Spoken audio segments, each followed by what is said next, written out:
Dia adalah Dr. Ahmad Haikal, spesialis kulit dan kelamin. Hai dok, Halo, apa Mas. kabar? Baik. Kalau misalnya emang harus syuting sampai berjam-jam, yang pertama sebisa mungkin bawa brush sendiri. Ini kayaknya saya bilang feeling saya, wah ini kayaknya susuk nih.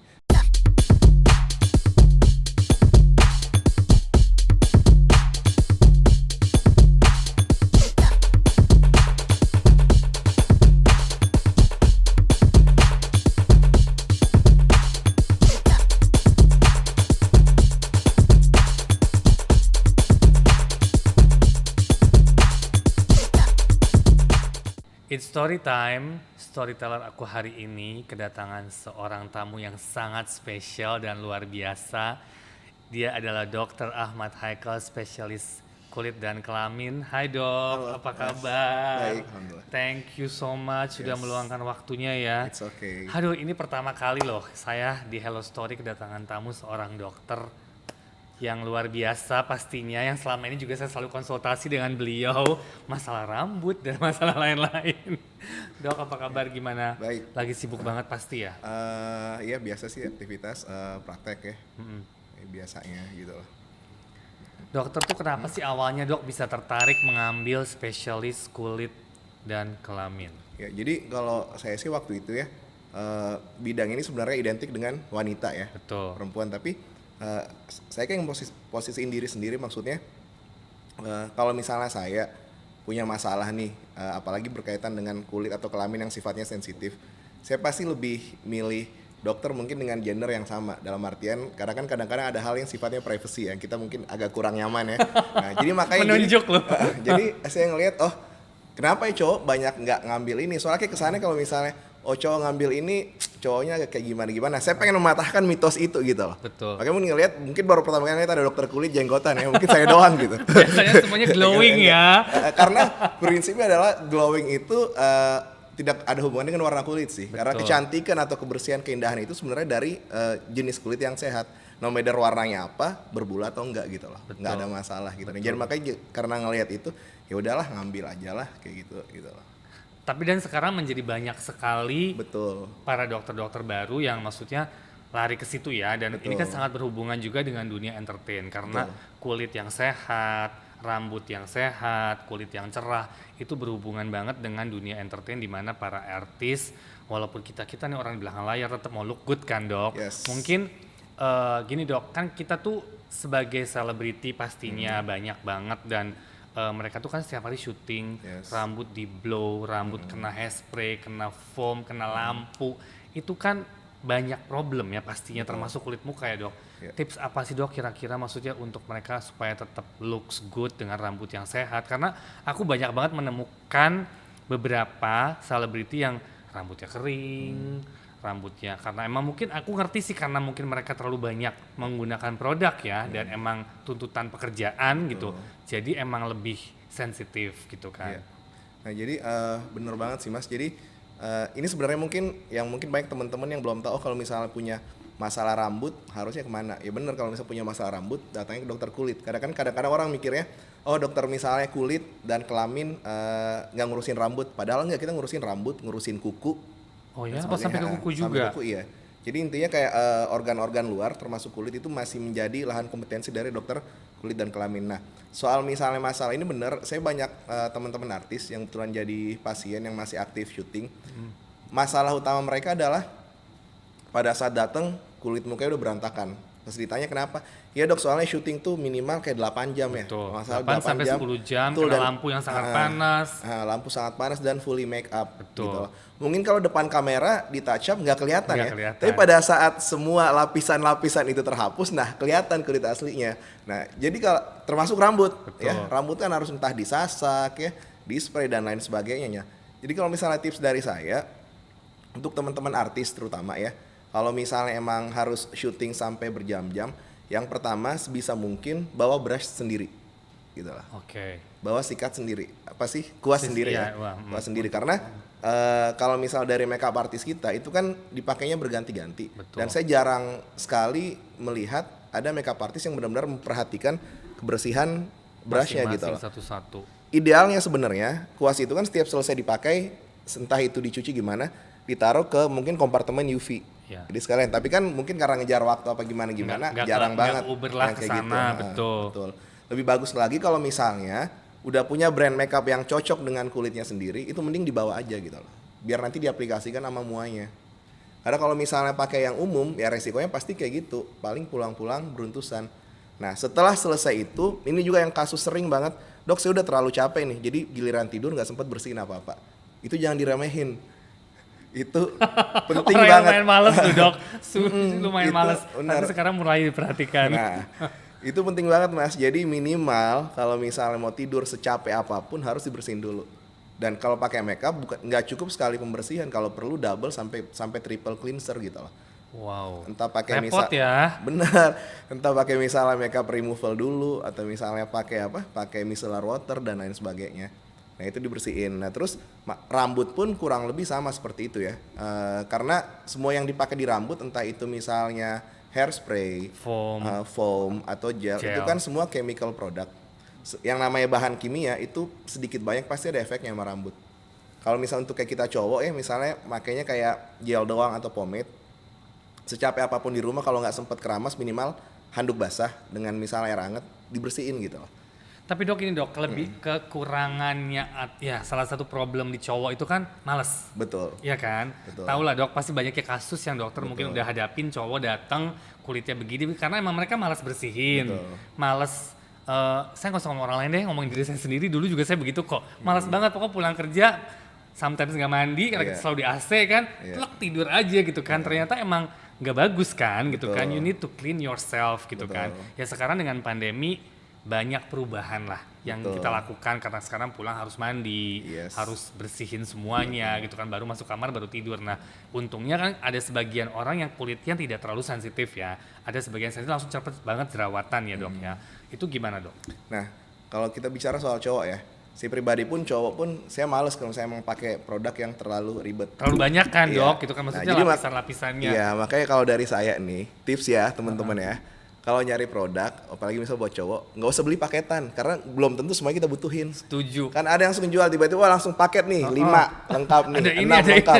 Aduh, nggak boro-boro kita pakai 2 aja udah malasnya minta ampun ya, apalagi pakai 5. Nah intinya sebenarnya sabun muka, ini jelas penting. Terus kalau misalnya cowok, kalau misalnya emang sering outdoor buat siang, sebenarnya cukup sunscreen aja mas, tabir surya. Oke. Itu aja, tabir surya aja. Nah tinggal malamnya baru mungkin kalau misalnya mau agak bersihan dikit pakai krim malam 1. Jadi itu aja intinya 3 doang sih. Sabun muka, paginya pakai sunscreen, malamnya pakai krim malam 1, udah cukup. Nggak usah banyak-banyak tetek minyak segala macam. Contoh gitu. ya dok, balik lagi kita ngambil contohnya saya aja deh. Saya kan kalau mandi menggunakan sabun baby soap. Yes. Itu saya pergunakan juga untuk muka. Is it okay? Nah jadi gini, sebenarnya tipikal kulit wajah dan badan itu agak berbeda. Ya. Kulit wajah itu kan dia lebih delicate gitu loh.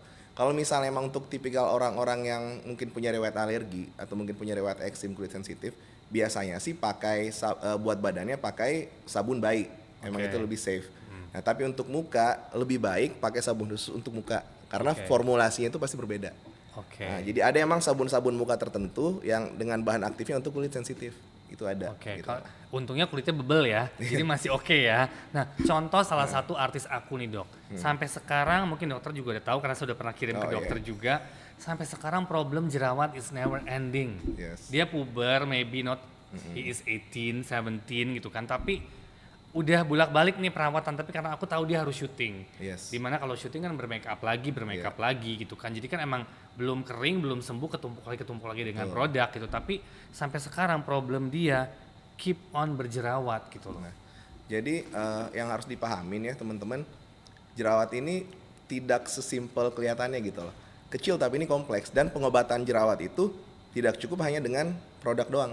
Lifestyle, gaya hidup, pola makan, itu sangat-sangat berpengaruh. Nah, untuk kalau misalnya kasus tadi, kenapa dia belum sembuh-sembuh dan lain sebagainya, mau dia pakai produk yang paling bagus sekalipun, misalnya besok-besok ada produk dari planet Neptunus nih mas, ya dipakai kayak gitu, kok nggak sembuh-sembuh ya? Ditanyain dia pola tidurnya gimana, pola makannya bagaimana, dan dia harus benar-benar disiplin untuk itu gitu loh. Yang saya bilang entah itu ngebersihin mukanya, entah misalnya ngejaga asupan makanannya ya, ngurangin misalnya makanan-makanan yang sifatnya protein tinggi pada saat dia breakout, nggak mencet jerawatnya. Dan jadi emang dari dalam juga ya, bukan cuma perawatan luarnya aja. Jadi dari pola hidup itu sangat-sangat berpengaruh juga. Dan untuk kasus-kasus yang menahun seperti itu, biasanya selain obat luar, krim, kadang-kadang butuh ada obat minum juga gitu loh. Oke. Itu udah indikasi. Nah makanya saya bilang kalau misalnya emang udah lama nggak sembuh-sembuh ya sebaiknya dikonsultasikan ke spesialis kulit. Selama dokter banyak ketemu pasien nih, Iya. ada nggak sih dok kasus-kasus yang unik Yang dari pasien pastinya? yang unik sih ada sih ya beberapa ya. Tapi yang paling unik kemarin pernah ini. Ada pasien datang ke saya, wanita ya, mau laser nih ya. Katanya dibilang, "Dok, ini saya ada benjolan nih di wajah. Udah lama banget nggak hilang-hilang." Saya bilang, "Ya udah Bu, mau dihilangin." Saya kan ngelihat sepintasnya, ini kayak kelainan kulit biasa nih, kayak semacam kista epidermal biasa. Nah, tapi giliran saya laser, saya kaget nemuin ini apa, tahu nggak Mas? Susuk. Waduh, Iya beneran, jadi saya udah nemuin kayak emang gitu kan. kelihatan dok? Kelihatan Karena makanya. dari laser itu. Jadi gini, jadi pada saat kita laser kulitnya, tiba-tiba tuh kayak meledak gitu loh. Kayak meledak, kayak ada api keluar. Saya kan kaget, ini apa gitu loh. Kalau di istilah medis kan kita bilangnya itu corpus alienum, benda asing. Benda asing di kulit apapun itu ya di dalam tubuh kita. Terus saya ngeliat-liat kayak gini, saya sampai lihat sama perawat saya kan. Ini kayaknya saya bilang feeling saya, wah ini kayaknya susuk nih. Saya tanya pasiennya, "Mbak, maaf Mbak, ini saya nemuin ada sesuatu yang janggal nih Mbak." Tapi kan saya masih maksudnya ngejaga perasaan dia, nggak langsung nembak, "Oh Mbak masang susuk ya?" Kan nggak mungkin, mana ada orang mau ngaku dong saya Mengaku, masang susuk, betul. nggak mungkin. Tapi saya bilang, "Mbak, ini mau dihilangin semuanya apa mau disimpan aja?" Karena kan pada saat itu dihilangin, kayak orang-orang yang punya kayak gitu kan pasti entah berhubungan dengan penampilan atau apa kan pasti ada efeknya lah. Tapi begitu dia bilang, "Iya Dok, hilangin aja semua." Karena itu bener Mas, ini di sini 2, di sini 2. Tapi jadi agak naik gitu. Yang agak jendol tuh yang satu. Nah ini anehnya lagi nih, udah diangkat nih 1, 2 kan udah kita laser terus kita keluarin. Yang satu itu pada saat menonjol, pada saat saya laser itu nggak ada apa-apa, kulit doang. Terus saya di hati saya ada, coba deh saya berdoa sedikit lah. Berdoa sedikit, habis berdoa pada saat ditembak muncul Mas. Ada fotonya di sini, ngelihat. Tapi gini, ada mitos nih. Kalau kita ngebahas susuk sedikit ya, walaupun saya Iya. juga nggak ngerti. Kalau misalnya kita dipasang dengan seseorang, Iya, betul. yang mengeluarkan hanya bisa dia juga gitu loh. Betul. Nah itu saya sempat nanya juga, ada beberapa teman yang ngerti kayak gitu. Itu kayak gini. Kalau misalnya emang yang pasang sama satu orang, biasanya yang bisa ngeluarin orang itu atau orang lain mungkin yang diberi kelebihan oleh Allah yang emang mungkin kayak pengetahuannya di bidang itu lebih tinggi daripada itu gitu. Bisa. Karena kalau misalnya hanya itu doang, misalnya orang ini udah meninggal, Nah, itu berarti gimana? susuknya nggak bisa keluar seumur hidup. Kan kayak banyak gitu. banget kasus-kasus seperti itu kan. Tapi saya yang kita buktiin, dengar ya. tapi saya buktiin saya sendiri, bener ada foto ya, itu keluar gitu loh. 4 biji, titiknya di sini 4 nih, 1, 2, 3, 4. Dan keluarnya dalam jenis Kayak bentuk diamond gitu loh, putih tapi pada saat dia kena laser itu terbakar, jadi ada kayak hitam sedikit di situnya. setelah itu dia flat lagi, oke. Setelah itu oke, biasa aja gitu loh, nggak itu gitu. Cuman dia katanya ngerasanya mah agak pusing, nggak tahu entah efek itu ya, walau alam ya. Mungkin Nggak dia ngerti. pasang itu biar lebih cantik dok, Nah, tapi malah jadi benjolan. Dan itu udah menahun, jadi ya kayak gitu, jadi ya seru loh Mas. Banyak kasus-kasus yang emang di luar nalar juga gitu loh. Banyak ya, Kayak gitu. banyak banget. Dokter praktek udah fully berapa tahun nih dok? Saya udah berapa kalau misalnya terhitung sejak lulus S1, saya lulus itu jatuhnya udah 14 tahun nih, 15 tahun dari sejak lulus Wow. S1. Saya juga salah satu pasien dokter yang sangat puas kemarin hasilnya. Yang awalnya ketakutan dengan rambut, akhirnya oke, thanks God. Walaupun saya tetap harus ngeblow, harus segala Tetap macam. nggak mesti transplantasi kan? Enggak, jangan dong. Jangan dulu. Kalau bermasalah saya balik lagi. Iya. Ini bermasalah lagi nih gitu loh. Nah, menurut dokter ya, di dunia keartisan kita udah bahas tadi. Yes. Seberapa penting sih, bukan cuman keartisan pastinya, Iya. setiap manusia untuk menjaga kulit.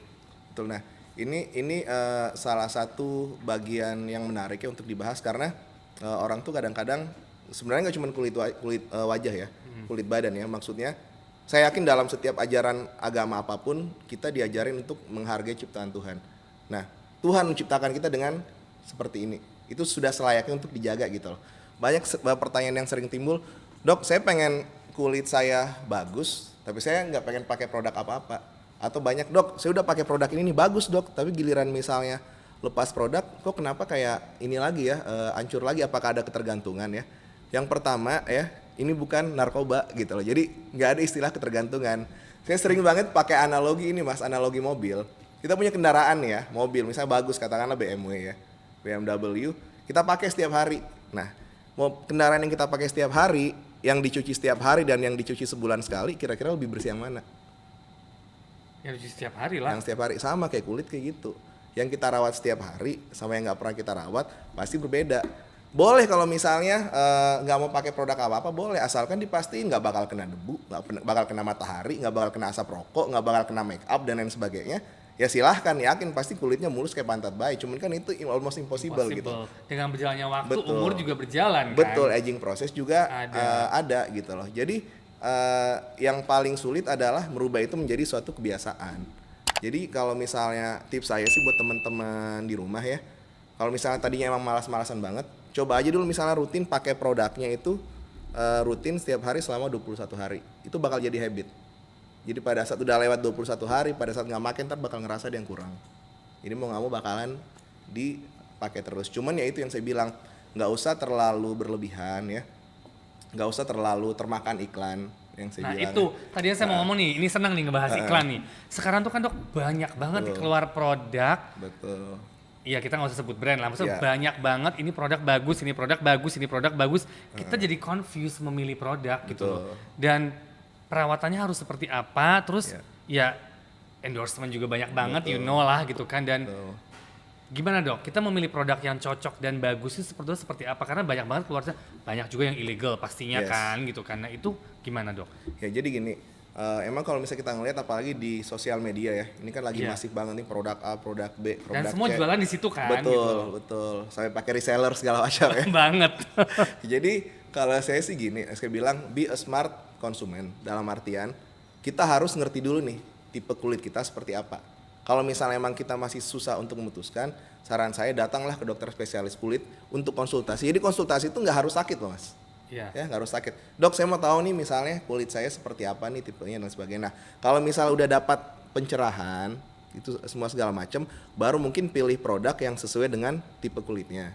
Terus prinsipnya adalah nggak ada istilahnya kayak produk sejuta umat yang digadang-gadang. Wah satu produk ini cocok buat semua jenis kulit, itu bullshit. Nggak mungkin. Nggak mungkin. Kalau ada satu produk cocok buat semua jenis kulit, kita dokter udah nggak praktek.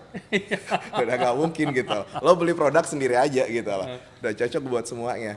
Nah terus yang berikutnya lagi, yang saya bilang itu jangan termakan iklan. Tadinya misalnya, oh sebenarnya cuma butuh, yang saya bilang tadi misalnya cowok cuma butuh 3 produk nih. Oh karena ada paket bundling 5 produk, ya udah deh beli 5 produk aja. Akhirnya karena gini, ada yang namanya tuh efek interaksi obat mas. Dalam artian udah cocok nih sama misalnya produk A, pakai sabunnya produk A. Terus dia tergiur, oh ada produk B baru ngeluarin krim, pakai produk B. Oh krim malamnya ada produk C baru dikeluarin, pakai produk C. Kalau produk A dipakai sendiri, mungkin hasilnya bagus. Produk B dipakai sendiri, bagus. Produk C dipakai sendiri, bagus. Tapi pada saat dikombinasi, nah ini yang namanya efek drug interaction atau interaksi obat. Ini yang nggak bisa kita prediksi. Makanya kadang-kadang produk bagus sama produk bagus hasilnya malah beruntusan karena ada bahan aktifnya yang kontradiktif di dalam, gitu loh. Maka itulah pentingnya kalau misalnya emang benar-benar worried, ya saran saya ke dokter spesialis kulit gitu loh untuk mengetahui jenis kulitnya dan mengetahui produk yang cocok apa. Jangan gambling. Kalau gambling boleh aja tapi resiko ditanggung penumpang. Tapi sekarang banyak kan Dok yang gambling, sebenarnya bukan gambling sih, mungkin kita termakan iklan. Betul. Tadi yang dokter bilang. Udah gitu banyak juga para endorsement ini kan yang wow gitu kan. Jadi kita lihatnya, loh dipakai dia kayak bagus. Belum tentu kan mereka pakai kan. Iya, jadi kalau misalnya ini hasil saya ngobrol-ngobrol sama pasien-pasien yang teman-teman artis juga. Teman-teman yang di rumah ya, mungkin udah tahu tapi pura-pura nggak tahu. Produk yang di-endorse oleh artis, siapapun itu belum tentu dipakai sama dia. Kayak gitu. Saya sampai bener-bener sampai ketawa ngakak ya. Ada salah satu influencer lah ya, dia ngomong, oh saya muka saya pakai produk ini bagus, padahal saya tahu banget produk yang dipakai sama dia bukan itu gitu loh. Okay. Sampai bisa nyebutin medical recordnya saya punya gitu loh. Oke. Sampai bilang, oh muka saya ini alami kok nggak diapa-apain. Saya tahu dia habis tanam benang 2 hari sebelumnya tahu, tapi ngomongnya muka saya nggak diapa-apain. Mungkin kalau orang biasa bisa dikibulin, kita dokter nggak bisa gitu loh. Betul, kayak gitu. betul. Jadi makanya saya bilang be a smart consumer gitu loh. Nggak apa-apa kita misalnya idolize, tapi kalau misalnya emang melihat ada suatu produk di endorse oleh teman-teman artis tertentu, sebaiknya jangan gegabah dulu, cari informasi dulu gitu loh. Cari informasi produknya ini bahan-bahannya aman nggak, berlicense nggak, atau kalau perlu mungkin ya beli tester satu dulu, dicoba dulu gitu loh. Oh terus satu tips lagi, salah satu mungkin ciri produk yang tidak aman dalam tanda kutip kalau perubahannya terlalu ekstrim. Oke. Ya, misalnya nih, Ini yang ngeri sih. pakai krim satu nih ya, belum sampai kayak seminggu 2 minggu, wah cerahnya udah sampai 1 ton 2 ton warna kulit berbeda gitu. Nah itu hati-hati. Mau dia bilang misalnya itu produknya berizin BPOM, kalau misalnya emang teman-teman ragu ya, produk itu yang teman-teman beli bisa diperiksakan ke laboratorium, dicek apa kandungan bahannya sesuai dengan yang tertera di situ atau ada bahan-bahan yang tidak aman yang ditambahkan di situ gitu loh. Kayak gitu. Karena kalau misalnya terlalu ekstrim banget dalam 1 minggu udah langsung berubah, itu tanda tanya. Pokoknya everything yang too good to be true itu hati-hati. Oke. Gitu. Nah, sekarang gini, kan kita juga banyak nih, nggak usah ngomongin orang, balik lagi saya juga mungkin sampai makan iklan ya. Kita mencoba suatu produk nih. Betul. Misalnya hasil dari efek negatif tersebut udah kena nih gitu kan. Habis itu bisa kita perbaikin. Tergantung efeknya itu permanen apa enggak. Karena ada misalnya kayak beberapa kasus-kasus ya, sama nih pakai produk tertentu tadinya mungkin dengan konsultasi dokter, terus akhirnya dia ngerasa cocok, nggak perlu konsultasi lagi, entah asal beli online kayak gimana sampai akhirnya timbulnya fleknya yang sudah sifatnya hampir permanen, istilahnya itu kalau di medis ochronosis eksogen. Kalau kayak gitu perawatannya udah susah banget, sampai terakhir tuh hampir nggak bisa diapa-apain. Cuman sekarang emang udah ada teknologi laser terbaru yang bisa ngilangin itu, tapi itu pun nggak semua laser yang bisa, dan jaminannya pun nggak 100%. Nah jadi kalau misalnya emang ngerasa ada kayak semacam after effect atau misalnya efek samping setelah penggunaan produk, saran saya konsultasikan ke dokter, jangan ke Google. Banyak kasus, nggak usah kayak gitu, kasus kecil aja Asia sering dapat kutil aja nih misalnya ya, kutil ya, dok ini saya mau ngilangin kutil kayak gini. Secara medis ya prosedurnya sebenarnya gold standarnya itu bisa kita hilangin dengan tindakan, baik itu misalnya bedah listrik atau misalnya laser. Tapi teman-teman kebanyakan termakan iklan, beli obat ini dok, katanya obat totol bisa ngilangin kutil. Itu hampir semua yang beli, yang konsultasi ke saya, giliran ditetesin obat totolnya, kutilnya hilang mas, tapi hilang sekulit-kulitnya, jadinya malah luka bakar. Waduh. Iya, jadi saya bilang hati-hati banget. Ini kan satu produk kok bisa ngilangin sebuah kutil sama benjolan, hati-hati gitu loh. Karena ini masalah kulit ini nggak ada dijual spare partnya gitu loh, nggak bisa, kamu kulitnya udah luka mau beli kulit baru nggak bisa gitu loh. Tapi kan udah plastik dok sekarang. Iya, tapi itu mindahin kulit dia. Itu mindahin kulit. Nggak nambahin kulit baru gitu loh. Itu sering banget. Makanya saya bilang please ya, be a smart konsumen gitu loh. Jangan terlalu gampang termakan oleh iklan. Iya sih agak ngeri ya dok ya. Bener. Karena emang sekarang terlalu banyak produk ya, balik lagi sih cocok sama kita yang mana. Kita harus pintar memilih tadi seperti yang dokter cerita. Nah, ya dan buat teman-teman artis juga, saya ngerti ini ladang yang sangat-sangat basah ya. Kalau kita bisa racuan ya. Cuma segini teman-teman artis harus sadar nih, teman-teman artis ini kan mempengaruhi banyak orang nih. Jangan sampai nantinya jadi dosa jariah gitu loh. Gara-gara satu produk nggak bagus nih, duitnya gede banget, ya udah gue ambil aja. Tapi yang ikut sama dia misalnya yang pakai produk 10.000 orang, 10.000 orang mukanya hancur, yang nanggung dosanya siapa mas? Kita nanggung dosa sendiri aja berat mas ya. Apalagi nanggung dosa menzalimi 10.000 orang gitu loh kan. Saya bilang please hati-hati banget gitu loh. It's not all about the money gitu loh. Kita hidup semuanya bukan tentang uang doang gitu. Kayak gitu. Nggak apa-apa, rezeki itu udah diatur gitu loh. Yang penting kita milih produk, oh ini aman nih. Kalau misalnya ragu-ragu ya tanya, silakan ke dokter yang kenal, dok aman gak kira-kira ini produk kalau misalnya buat saya endorse. Kalau misalnya udah oke, ya silahkan. Tuh kalau mau lebih ekstrim lagi ya minta hasil laboratoriumnya. Betul. Hasil labnya mana ini yang menunjukkan produk ini safety-nya apa, jurnal ilmiahnya apa. Kalau udah ada jurnal ilmiah itu udah bisa dipastikan aman. Itu produk kayak gitu. Tuh banyak banget hari ini tipsnya luar biasa, termasuk buat saya juga. Ada nggak sih dok dari dokter yang ingin kedepannya belum terwujud? Pasti masih banyak sekali kan? Kalau saya sih ada sih beberapa keinginan, ya itu terkait dengan yang melihat teman-teman yang di lapangan ini, terutama pasien-pasien, dalam artian seperti yang Mas bilang tadi, produk saat ini di pasaran tuh kayak banyak banget, tapi menurut saya produk yang benar-benar jujur dalam tanda kutip itu masih sedikit banget. Nah, saya pengen nanti mungkin kayak suatu hari nanti mungkin bisa develop suatu produk yang benar-benar kita ngetes dari sisi ilmiahnya, dari sisi kedokterannya, benar-benar udah lewat uji tes semua segala macam, dan dengan komposisi yang benar-benar jujur dan tidak menimbulkan efek negatif untuk kulit pasien. Nah itu yang susah, soalnya kan kadang-kadang produk yang dijual itu tadi harga murah tapi di belakangnya kenapa-napa, ininya kenapa-napa gitu loh. Itu sih pengennya kayak ada develop something produk yang sifatnya benar-benar jujur lah gitu loh sama pasien gitu loh. Nggak kayak terlalu melebih-lebihkan harga atau kayak melebih-lebihkan efek atau khasiatnya kayak iya, gitu. Betul. Gitu, Kita udah masih ngobrol susah. banyak soal kulit nih, mungkin sedikit sensitif topik kita berikutnya, Iya. organ intim nih. Kan kita juga perlu menjaga kebersihan pastinya, perlu menjaga kesehatan karena kan ya gimana ya, sometimes nafsu, sometimes ini banyak banget hal-hal yang kita lakukan dan Iya. seberapa safety-nya sih dok untuk menjaga semua itu? Ya, intinya sih kalau misalnya saya sering banget dapat pasien-pasien yang berhubungan dengan organ seksual ya. Iya, Cuman kalau misalnya dari saya, teman-teman yang punya masalah seksual apapun, pada saat ke dokter tolong jujur. Itu Iya. karena banyak banget yang entah karena malu atau entah karena takut bohong. Misal ditanya keluhannya kayak gini. Kita udah tahu nih ini infeksi menular seksual. Cuman kan untuk memastikan kita butuh informasi yang sebenar-benarnya dan sejujur-jujur dari pasien. Banyak yang nggak mau ngaku. Kadang-kadang, oh saya nggak pernah kok dok berhubungan. Mungkin dari kolam renang. Ini nggak mungkin, udah jelas-jelas secara teori, secara textbook, secara pengalaman ini pasti kenanya hasil dari hubungan kontak seksual, nggak mungkin dari tempat lain, tapi mereka nggak mau jujur. Nah kalau misalnya nggak jujur, akhirnya nanti menyulitkan kita untuk memberikan diagnosis yang tepat dan menyulitkan kita untuk memberikan terapi yang tepat. Jadi saran saya jujur dan begini, untuk semua teman-teman ya, semua teman-teman yang misalnya sedang atau misalnya pernah mengalami infeksi menular seksual, mungkin belum aware, saran saya tolong lakukan screening HIV. oke. HIV. Ini kadang-kadang yang miss gitu loh. Bukan nakut-nakutin, bukan Iya, gimana. iya. Kalau saya sih prinsipnya better safe than sorry ya. Betul. Jadi semua individu yang pernah terkena infeksi menular seksual itu risknya untuk terkena HIV itu 20 kali lipat lebih tinggi. Jadi minimal kalau misalnya kita sakit, kita nggak nyakitin orang lain. Betul. Kayak gitu. Dan maksudnya nggak usah takut, oh HIV vonis mati nih nggak bisa ngapa-ngapain. Saya pernah dapat pasien HIV wanita, dia tertular dari suaminya udah meninggal karena HIV, dia akhirnya menikah lagi dengan suami baru sampai punya anak lagi, suami barunya dan anak-anaknya alhamdulillah negatif. Itu bisa asalkan minum obatnya teratur dan kontrol ke dokternya teratur. Jadi HIV sekarang udah bukan kayak dulu lagi, meskipun belum ada obat buat menyembuhkan, tapi obat yang antivirus yang bisa memperpanjang usia itu ada gitu loh. Cuman mungkin harus diminum seumur hidup. Jadi nggak usah takut tuh HIV saya nggak bisa ngapa-ngapain lagi, enggak.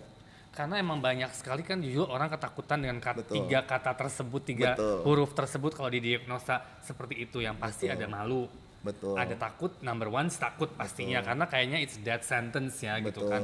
Makanya mungkin banyak orang yang takut untuk ke dokter, Betul. banyak takut untuk konsultasi Iya. gitu loh. Makanya saya bilang untuk masalah organ seksual ini kan kaitannya dengan masa depan ya. Betul. Jangan sekali-sekali ini dari Google deh, jangan gambling deh. Saya bilang mau kayak semalu apapun lebih baik diobatin secepatnya daripada ditunggu sampai misalnya udah parah banget. Dulu malah saya pernah dapat kasus ini masalah cowok juga sih. Dia ini nyuntik minyak lintah mas dari Papua. Oh my god. Itu aku pernah dengar tuh. Iya. Ingin memperbesar. Iya. Datang ke saya, organ intimnya itu udah menghitam. Udah kalau di medis itu istilahnya udah nekrosis. Terus saya bilang ini bahaya banget. Yang harus dipahami lagi ya, saya bukan seksolog, cuman intinya untuk memuaskan pasangan, ukuran tuh bukan segalanya gitu loh. Betul. Nggak usah kayak termakan, oh gue harus misalnya gede kayak gini biar bisa, enggak gitu loh. Teknik durasi itu sangat berpengaruh gitu loh. Betul. Passion, love itu sangat berpengaruh gitu loh.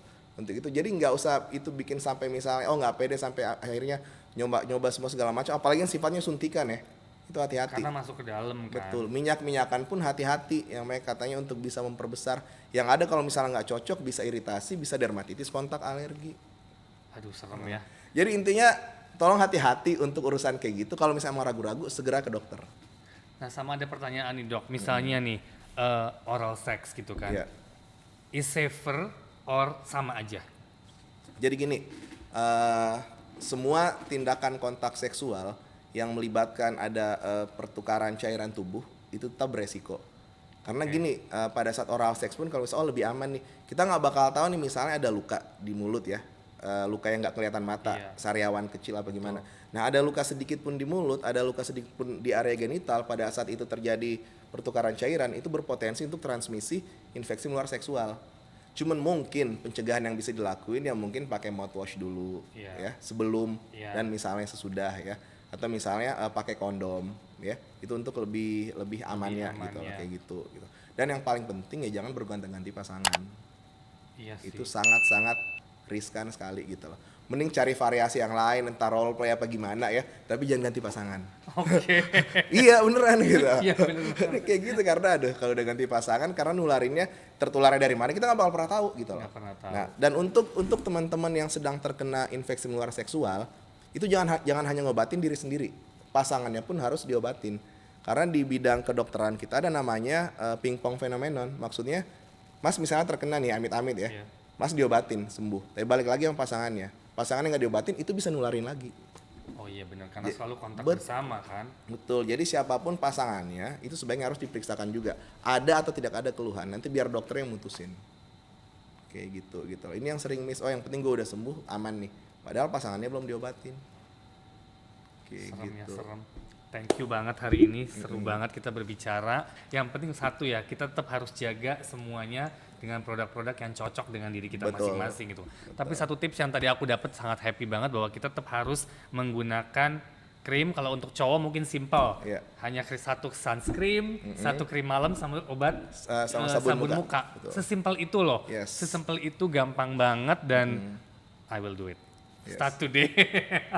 Walaupun selama ini ada dan tidak ada. Thank you so much buat hari ini dok. Mungkin yang mau juga berkontak dengan dokter, IG-nya. Boleh kalau misalnya teman-teman ada yang pengen ditanyakan ya, atau misalnya bingung, boleh misal DM ke Instagram saya @haikal.dv ya. Jadi Hotel Alpha Yankee. Nanti aku juga akan mention di Instagram Kilo aku dan Alpha 5 titik Delta Volt. oke, ya. Thank you so much for Yes, today, for your anytime. time di tengah kesibukannya. I will see you soon. Yes. Hari ini Hello Story bersama Dr. Haikal. Thank you so much. Sama-sama, Mas. Thank you.